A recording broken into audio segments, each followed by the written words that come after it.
আজ আমি একটু এসেছিলাম পর্যটনে। আমার এই ছোট, ছোট জিনিস কেনাকাটা ছিল। আসসালামু আলাইকুম। কিন্তু মুন এখানে এসে মুনের ওই মাথার ব্যান্ডটা খুব পছন্দ হয়েছে। কিন্তু আমি রাগ করে ওকে কিনে দেইনি। কারণ ও আর রাইসা এরা ২ বোন মাথায় ব্যান্ড পরে না। শুধু কেনাকাটা করেই ঘরে রেখে দেয়। কিন্তু পরে আমার খারাপ লাগছিল। কেন আমি মেয়েটাকে এই ব্যান্ডটা কিনে দেইনি। আসল কথা কি জানেন? এই মাথায় ব্যান্ডটা কিন্তু আমার ভীষণ পছন্দ হয়েছিল।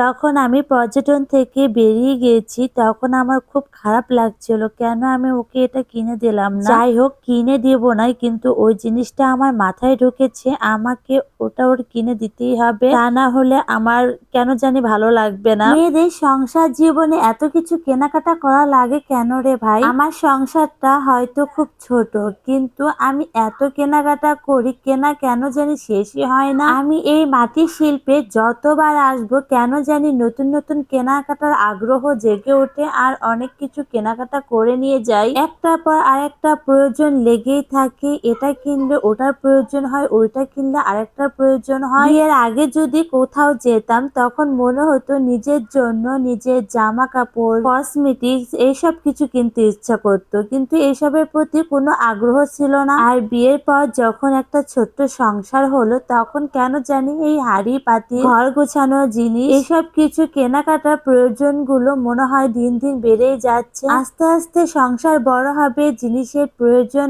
আরো বেড়ে যাবে। আজ আমি আমার ছোট্ট সংসারের জন্য ছোট ছোট কিছু জিনিস কিনলাম যেগুলো আমার নিত্যদিনের খুব প্রয়োজন। মনকে একটা সাপের খেলনা কিনে দিলাম। আমি তো ভয় পেয়ে গেছি সাপ থেকে, কিন্তু কিভাবে বেদের মেয়ের মতন সাপ খেলা দেখাচ্ছি এখানেই আর নেচে বেড়াচ্ছে। ও তো একটু ভয় পাচ্ছে না। আমার মেয়ে দুটো হয়েছে মাশাআল্লাহ আমার মতন, সারাদিন শপিং করতে অনেক বেশি পছন্দ করে। ওদেরকে যদি সারাদিন না খাইয়ে শপিং করা হয় ওরা তাতেও রাজি, ওরা এটাও অনেক খুশি হয়। ইদারিং হঠাৎ করে আমার কেন জানি মাটির জিনিসপাতি মানে মাটির হাড়ি পাতিল বা অন্য অন্য যে কোনো জিনিস আমার কেনাকাটার আগ্রহটা কেন জানি বেড়ে গেছে। আমার কিনতে অনেক ভালো লাগে আর মাটির হাড়ি পাতিলে রান্না করতেও ভালো লাগে। আমি মাটির হাড়ি পাতিলে একবারে কোনো জিনিস কিনিনি, আমি অল্প অল্প করে কিনতে কিনতে এক সময় হয়তো ডিনার সেট হয়ে যাবে। আমি এই সব কিছু কেনাকাটা করি বেশিরভাগ সময়